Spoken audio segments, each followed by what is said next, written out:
think one of the most difficult things about working throughout COVID-19 was making sure young people could still engage in the support and had a safe space within their homes to engage virtually. Young people trying to engage virtually was quite difficult.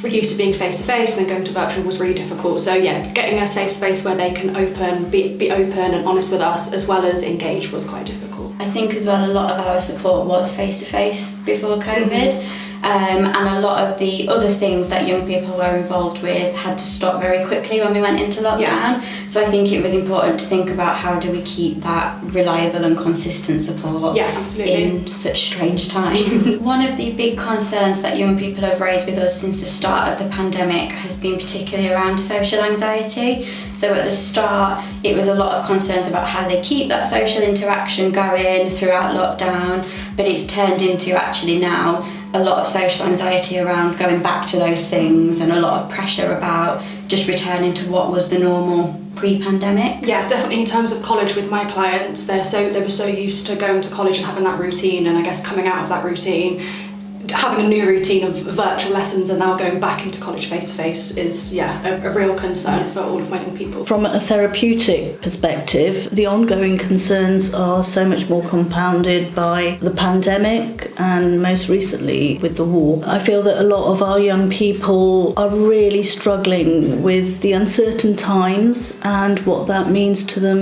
with their future, their aspirations, and all the transitions they've had to experience. So one of the proudest moments for me in my position was getting 2 young people, both with ASD diagnosis, into college and to do their English and Maths GCSEs, and both passed. Both had been out of school for several years, really struggling, and were in college for 6 months doing their GCSE revision and learning, and both came out with passes 4 and above. So real, and then this was in the middle of everything going on, the pandemic, and they just did brilliantly. They did amazingly because they had the support they needed at college and the transition support and everything. So yeah, really proud moment. I think the young people have been one of the main things, haven't they, that have kind of really shined in terms of how resilient they've been, and just keeping that engagement and the willingness to want to improve whatever their situation is.